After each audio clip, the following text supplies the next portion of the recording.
Then Ramana says to the old woman like this.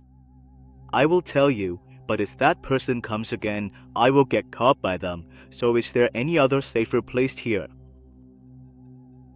Yes, sir, there is an abandoned bungalow a short distance from here. No one goes there. It should be safe. As soon as she says let's go there, Ramana goes with the old woman to the abandoned bungalow.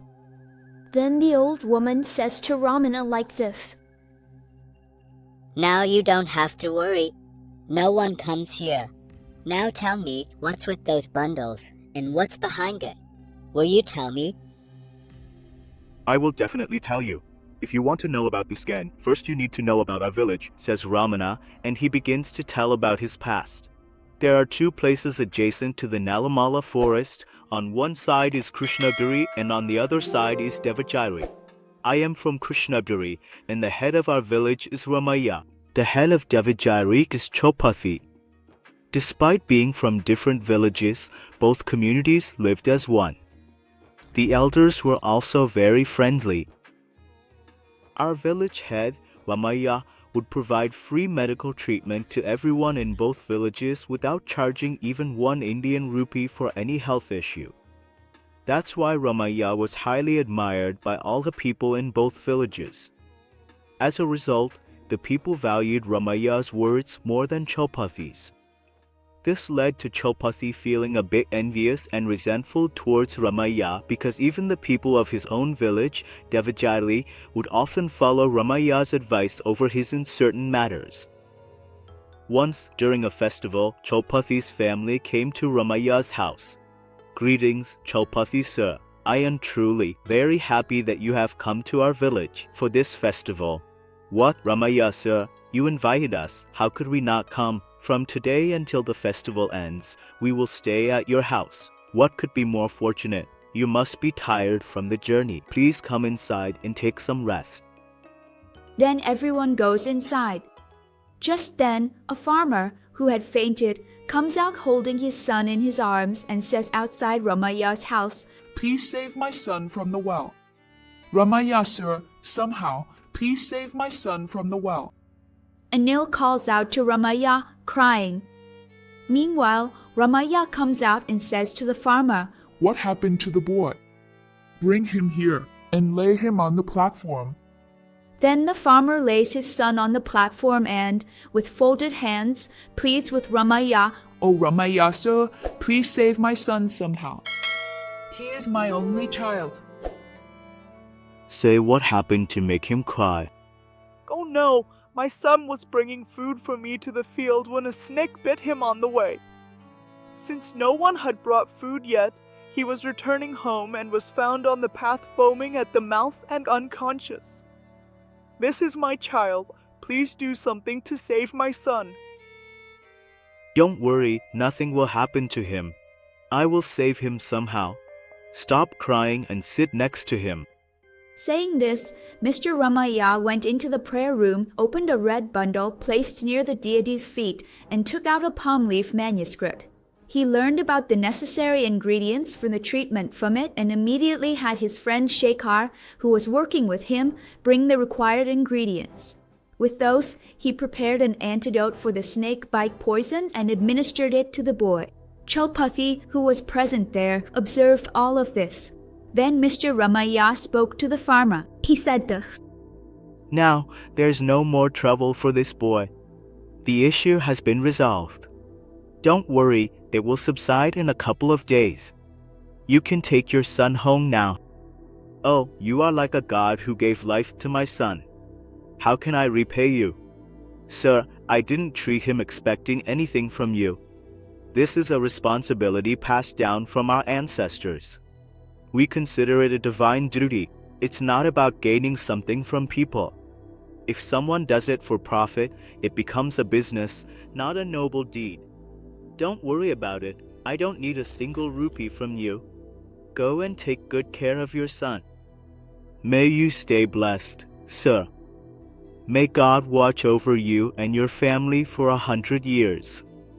Saying this, the farmer takes his son and leaves from there. Every day, many villagers come from 2 villages. They would go to Ramaya's place to get free treatment for their health issues. Seeing all those people praise Ramaya before leaving after their problems were solved, Chopathy couldn't bear it. One night, after everyone at home had gone to sleep, that Chopathy said to his workers like this: Hey, this Ramaya's antics are getting out of hand day by day. He's providing free medical treatment not only to his villagers but also attracting all our villagers to his side. If this continues, he'll even jeopardize my position as the village head. Letting him go like this won't do any good. If you two, brother, are just going to sleep on it, we'll send you to the afterlife in your own path. That won't be enough. Killing him won't satisfy my grudge.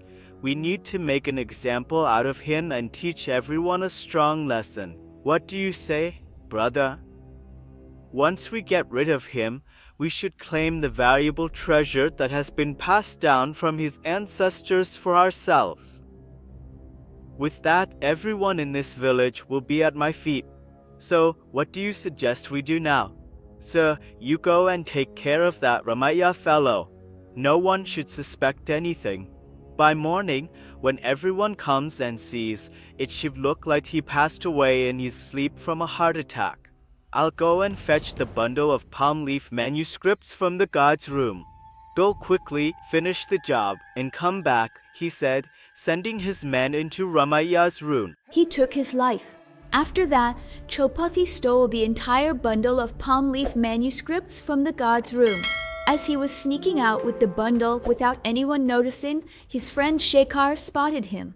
At that moment, Shekhar saw everything that happened and was shocked. Oh no, such a terrible thing has happened. I never knew that Chopathy, whom we thought was a good person all this time, was such a deceiver. He was envious of my uncle's reputation and committed this heinous act. We must somehow tell everyone in the village about this. Saying this, Shekhar slowly slipped away from there and ran outside. Noticing Shekhar running, Chopathy sent his men after him, instructing them to catch Shekhar and bring him to him at any cost. The men chased after Shekhar, caught him, beat him, tied him up with ropes, and brought him before Chopathy. Then Chopathy said to Shekhar, If you tell anyone outside about what happened here tonight, you and your father will meet the same fate. There is no enmity between you and me. My only enemy is dead, so I'm letting you go alive. If you're seen in this village or any nearby villages, my men won't spare you, so run away and save your life, he said, and released Shekhar. Terrified for his life, Shekhar ran into the forest from there. The next morning, the news of Ramaya's death spread throughout the village, and all the villagers came to his house to see his body. At that time, Chopathy, pretending to know nothing, also came along with everyone and acted as if he was crying. After Ramaya's funeral, Chopathy left, took the bundle he had stolen with the help of his men, and went back to his village. Some time passed like this. Meanwhile, Seka, who was running in fear and without direction, returned to his village one day. He was very weak from not having proper food for so many days. At first, even he didn't recognize him. But when he came closer, he said this: Oh my God, Ramana, save me! Ravi Shankar, is that you? What on earth is happening? Tell me what exactly happened to you. What exactly happened? What happened that day? Saying this, he fell down and lost consciousness. So, what happened to Shekhar after he fell down like that? Did he get up? Did he tell Ramana the truth? Let's find out in the next videos.